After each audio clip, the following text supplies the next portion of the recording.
어렵다. 두 번째는 타인에게 받은 상처, 해를 잊어버리는 것이 어렵다는 것입니다. 세 번째는 한가한 시간을 어떻게 이용할 것인가, 그게 어렵다 이렇게 말을 했어요. 물론 사람마다 어려운 일은 각각 다를 수가 있어요. 제게 가장 어려운 일 가운데 하나는 살을 빼는 거예요. 물만 먹어도 살이 찐다는 말이 있는 것처럼 그런 체질을 가지고 있는 저로서는 살을 뺀다는 것이 결코 쉬운 일이 아니에요. 다이어트 약 1,500불어치를 먹고 한때 30파운드를 뺐는데, 그런데 다시 원상태가 됐어요. 그런데 여러분, 저 같은 사람이 살을 빼는 것보다 더 어려운 일이 있는데 그것이 무엇인지 여러분 아십니까? 그것은 살을 찌우는 것이 더 어렵대요. 저 같은 사람에게야 살을 찌우는 것은 결코 어려운 일이 아니지만 바짝 마른 체질을 갖고 있어서 살을 찌우고 싶은 사람에게는 살을 찌게 만든다는 것이 얼마나 어려운 일인지 몰라요. 살을 빼고 싶은 사람은 먹을 것을 좀 줄이고 다이어트 약을 먹든지 아니면 열심히 운동을 하면 어느 정도 살은 뺄 수가 있어요. 그런데 살을 찌우고 싶은 사람은 아무리 애써도 살이 찌지 않는데요. 살을 찌우려고 늦은 밤에 라면을 끓여 먹고 열량이 많다는 초콜릿을 그렇게 먹어도 살이 찌지 않는 사람이 있어요. 물어도 못하고 힘써도 못하는 것이 결국은 살을 찌는 것이다 이렇게 말합니다. 우리가 살아가면서 겪는 또 하나의 어려움이 있어요. 그것은 내가 목표하고 세우는 것을 이루는 것이 어렵다 이렇게 말할 수가 있습니다. 목표를 세우고 열심히 기도하면 그대로 이루어지면 얼마나 좋겠어요. 그런데 그게 결코 쉽지가 않습니다. 예를 들어서 어떤 사람이 평생에 100만 달러를 모으겠다고 목표를 세웠다고 합시다. 한때 편안한 노후 생활을 하기 위해서 100만 달러 정도는 있어야 할 것이다 하고 100만 달러 만들기라는 제목의 책이, 우리 한국에서는 10억 만들기라는 책이 나왔잖아요. 나의 꿈 10억 만들기. 백수아짐의 주식으로 10억 만들기. 종잣돈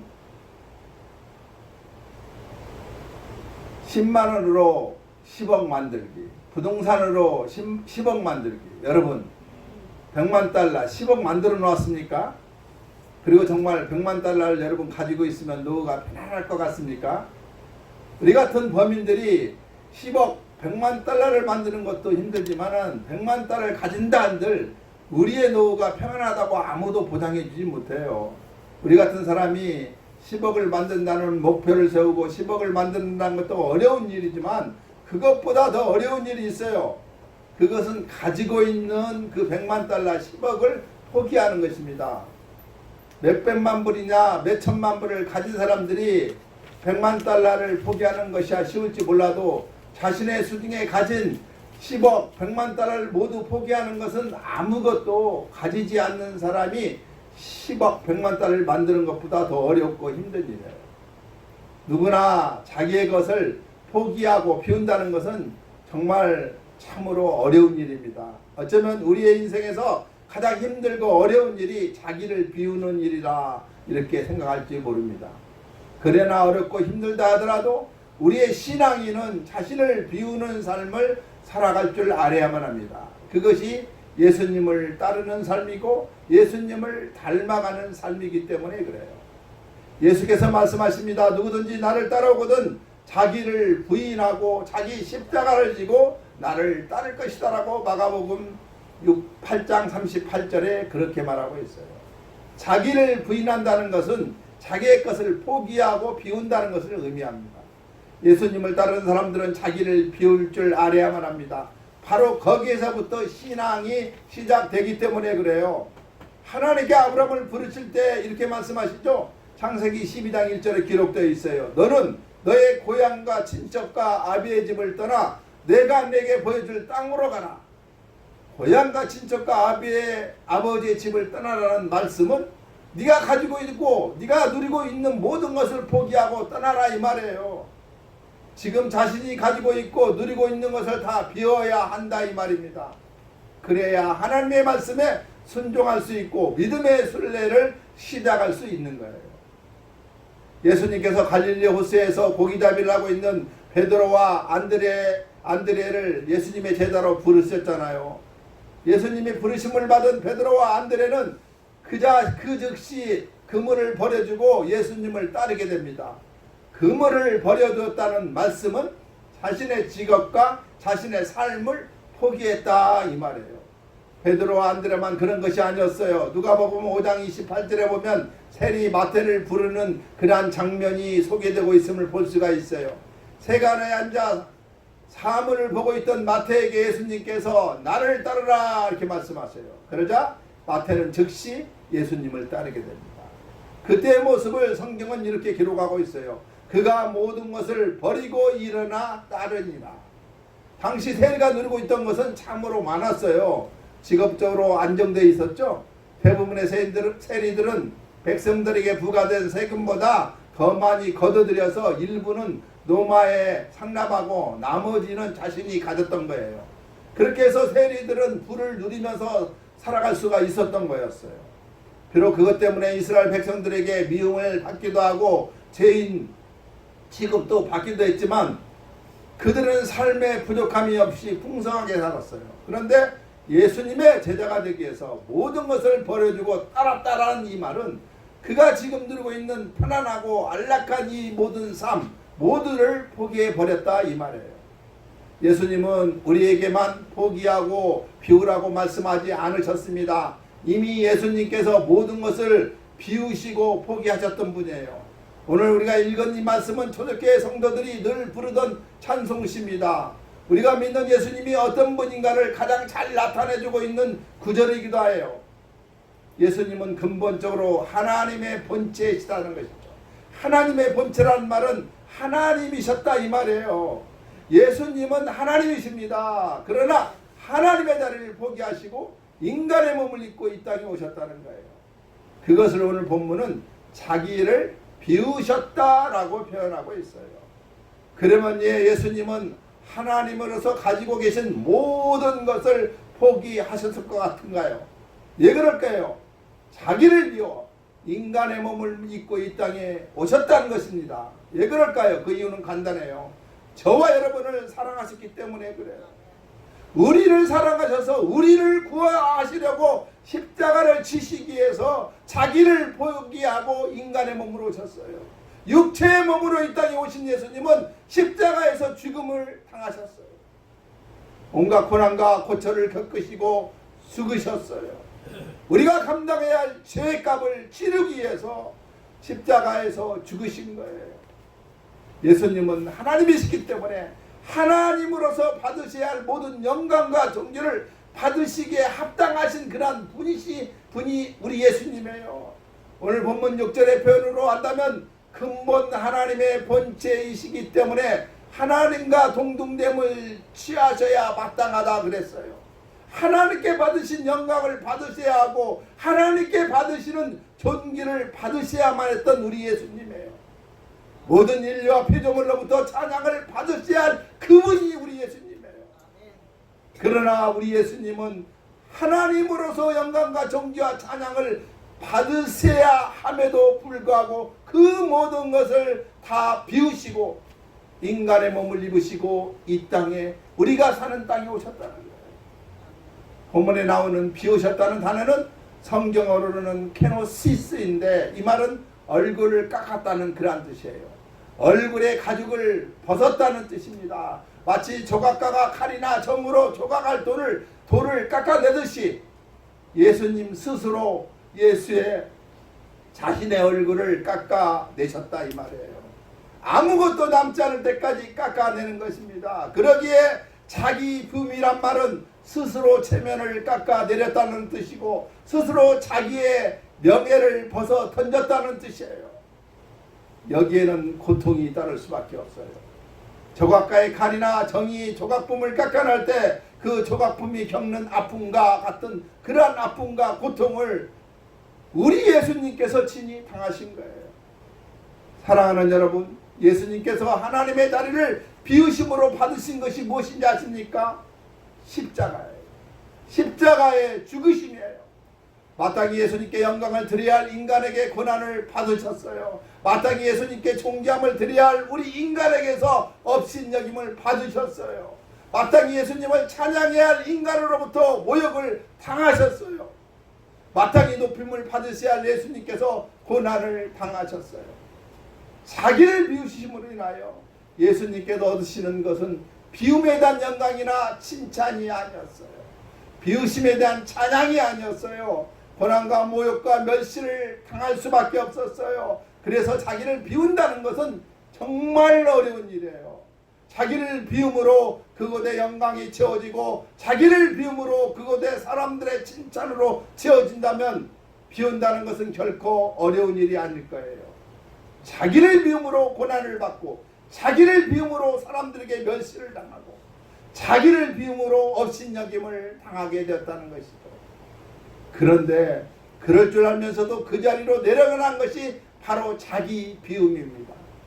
그러기에 우리 신앙인들에게 자기 비움은 고통이지만은 끊임없이 우리가 걸어가야 할 십자가의 길이 자기 비움의 길이에요. 오늘 본문은 이렇게 시작합니다. 너희 안에 이 마음을 품으라. 곧 그리스도 예수의 마음이니. 우리 믿음의 사람들이 본받아야 할 예수님의 모습을 보여주고 있다는 말씀이에요.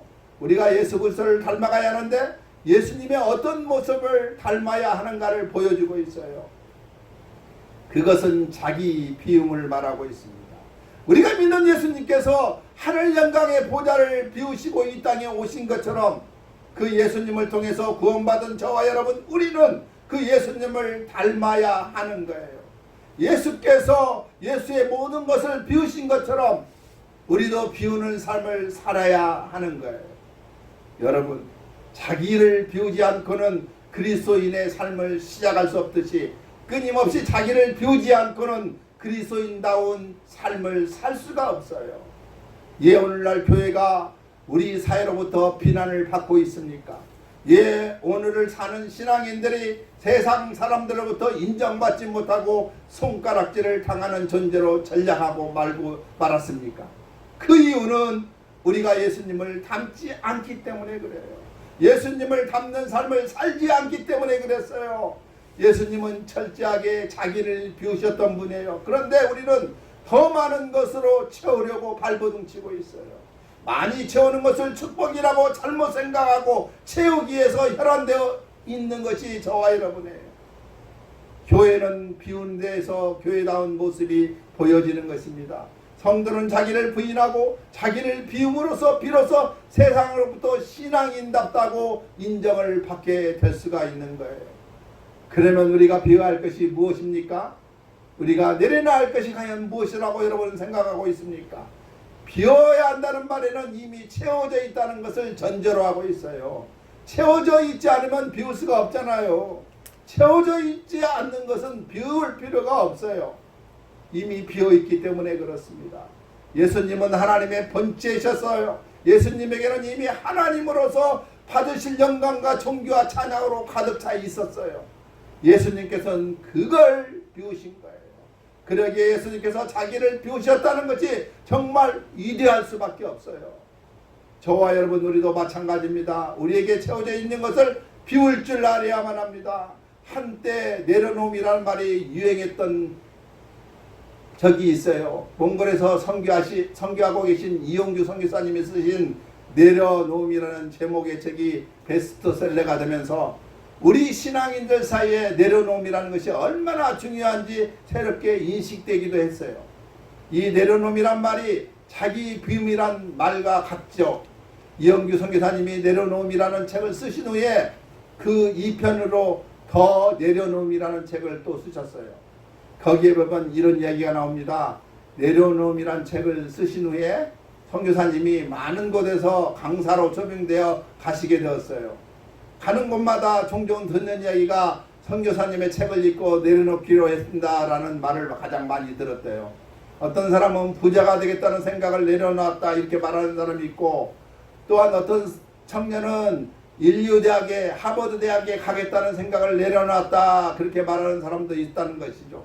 그런데 그렇게 말하는 사람 가운데는 부자가 될 가능성이 없으니까 포기했다는 뜻으로 내려놓겠다고 말하는 사람도 있고, 하버드 대학에 갈 실력이 안 되니까 하버드 대학에 안 가겠다고 선언하면서 하버드 대학을 내려놨다 말하는 사람도 있다 이렇게 말을 해요. 여러분, 내려놓는 것과 포기하는 것은 전적으로 달라요. 내려놓는다는 것은, 자기를 비운다는 것은 먼저 채워져 있어야만 하는 것입니다.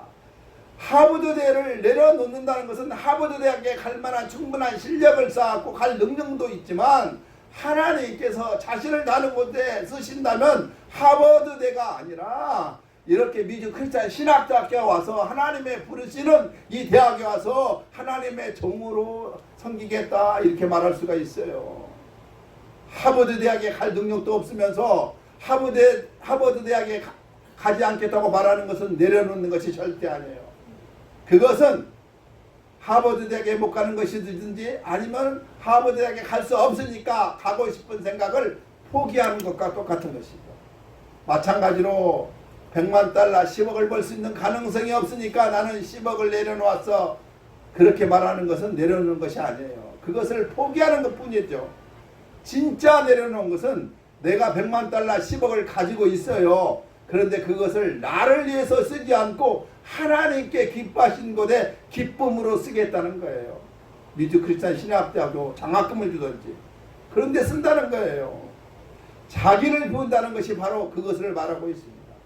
우리 신앙인들이 비워야 할 것 중에 가장 먼저인 것은 자기의예요. 예수님 시대의 바리새인들이 예수님께 책망을 들은 이유가 여러분 무엇인지 아십니까? 그들이 신앙생활을 게을리했기 때문은 아니에요. 그들은 누구보다도 열심히 신앙생활을 했던 사람이었어요. 그들은 일주일에 2번씩 금식했어요. 11조를 철저히 했어요. 하루에 3번씩 시간을 정해놓고 기도했어요.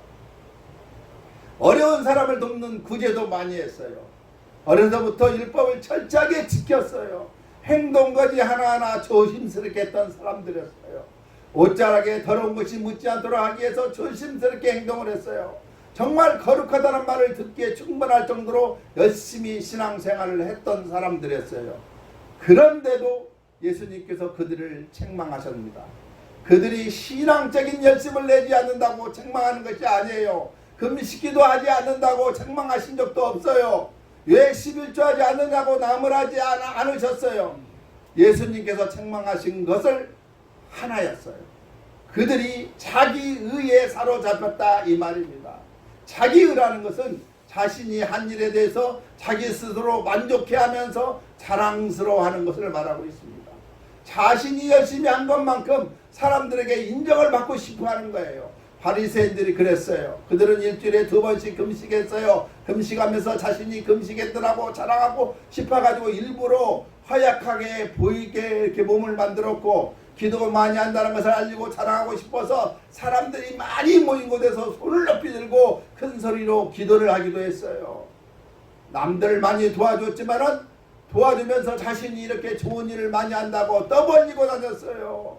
그게 모두 자기의라, 이렇게 말합니다. 자기가 무서운 것은 자신이 한 것을 자랑하는 데 그치지 않고 자신만큼 하지 못한 사람을 업신여긴 데 더 큰 문제가 있어요.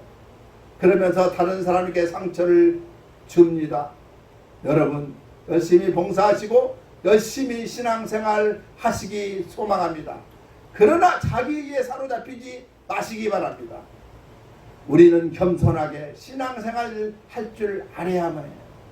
우리가 열심을 내는 것이 아니라 하나님께서 우리에게 베풀어 주신 은혜에 감사하여 주님을 섬기고 교회를 섬기고 교인들을 섬길 줄 알아야만 해요. 그리고 열심히 일한 후에는 주님께서 말씀하신 것처럼 해야만 합니다. 누가복음 17장 10절이죠. 그러므로 너희도 명령받은 것들을 다 행한 후에 이르기를 우리는 무익한 종이라 우리가 하여야 할 일을 한 것뿐이라 할지니라. 아멘.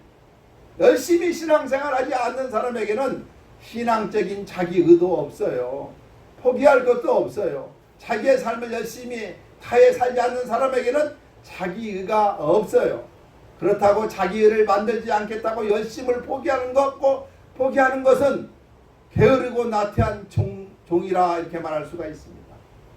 우리는 우리에게 주어진 삶을 살 때에도 그렇고 직장이나 사업장에서 일을 할 때에도 그렇고 교회에서도 그렇고 모든 일을 열심히 할 줄 알아야만 합니다. 최선을 다할 줄 알아야 해요. 아멘. 그리고 꼭 잊지 마시기 바랍니다. 그 열심히 나의 의가 되어서는 절대로 안 돼요. 열심히 한 후에는 열심히 했기 때문에 마땅히 받아야 할 영광과 칭찬을 받고 싶어하는 마음을 비울 줄 알아야만 합니다. 아멘. 그게 예수님의 마음을 품는 것이고 그게 예수님의 마음을 닮아가는 거예요. 여러분, 나를 드러내고 싶어하는 마음만 비우면은 우리의 삶은 하늘의 기쁨으로 가득하게 채워줄 수밖에 없는 거예요. 나를 드러내고 싶어하는 자기의에 사로잡혀 있기 때문에 우리는 실망하고 짜증나는 삶을 살게 되는 것이죠. 내 마음을 비우기만 하면은 실망할 것도 하나도 없어요. 기대하지 않았는데 실망할 것이 여러분 무엇이 있겠습니까? 열심히 일한 후에 칭찬을 기대하기 때문에 기대한 만큼의 칭찬이 되돌아오지 않으면 실망하고 섭섭함을 느낄 수밖에 없잖아요. 그러나 칭찬을 기대하지 않으면 칭찬해 주는 이 하나 없어도 섭섭하지 않아요. 내가 선을 베풀고 나서 그것을 대받고 싶은 마음이 있기 때문에 그가 나에게 대갚아 주지 않으면 마음에 미움과 분노가 일어나는 거예요. 그런 마음을 비워버리면 그가 은혜를 입는다 해도 미울 것도 없고 원망스럽지도 않아요. 여러분, 우리의 마음을 비울 줄 아는 그러한 연습부터 하시기 바랍니다. 예수님께서는 모든 것을 다 비우셨어요. 자기를 낮추시고 죽기까지 복종하셨다는 말씀이 바로 그 말씀이에요. 하나님으로서 받으셔야 할 영광이나 존귀를 하나도 남김없이 비워버리셨어요. 그러기에 십자가의 길을 가실 수 있었던 것입니다. 조금이라도 덜 비우셨다면 조롱하고 채찍질하는 그들을 어찌 용서할 수 있겠습니까? 조금이라도 덜 비우셨다면 배신하고 도망쳐버린 제자들을 어떻게 다시 제자로 부리실 수 있겠어요? 우리가 우리의 마음에서 우리를 사로잡고 있는 자기의와 욕심을 비워버린다면 우리는 예수 그리스도로 만족한 삶을 살아갈 수가 있는 거예요. 비우면 단순해지고 그때 우리는 세상에서 얻을 수 없는 하늘의 기쁨을 가득 담는 삶을 살 수가 있어요. 그리고 그때 우리는 예수님을 닮아가는 삶을 살 수가 있어요. 사람들은 비우면 없어진다고 생각합니다. 비우면 바보가 된다고 잘못 생각합니다. 비우면 모든 것이 사라진다고 잘못 생각하고 있어요. 그러나 성경은 우리에게 그렇게 가르쳐주지 않습니다. 비워야 바르게 살 수 있다고 말씀하고 있어요. 비워야 하늘의 은혜를 가득 누리며 살 수 있다고 말씀하고 있어요. 비워야 하늘을 품을 수 있다고 말씀하고 있어요. 비워야 예수 그리스도로 충만한 삶을 살 수 있다고 말씀하고 있습니다. 비움은 결코 한순간에 이루어지는 것이 아니에요. 비움을 연습하면서 살아가야 해요. 내 손에 들고 있는 작은 것부터 내려놓는 연습을 할 줄 알아야만 합니다. 내려놓음으로 찾아온 기쁨을 알 때에만 더욱 큰 것을 우리가 내려놓을 수가 있어요. 비움에 채워져 있는 하늘의 풍요가 있음을 경험할 때만 더욱 많은 것을 우리가 비울 수가 있어요. 그리고 비우면 예수님을 닮는 삶을 살 수 있습니다. 비우면 예수님을 더 많이 사랑할 수가 있어요. 비우면 예수님으로 만족한 삶을 살아갈 수가 있어요. 오늘 여기 계신 저와 여러분, 우리 다 같이 비움의 삶을 통하여 예수의 삶으로 채워나가는 저와 여러분들이 다 되시기를 주님의 이름으로 축원드립니다. 기도하겠습니다. 하나님 아버지 감사합니다. 정말 우리가 비움의 삶을 살기를 원합니다.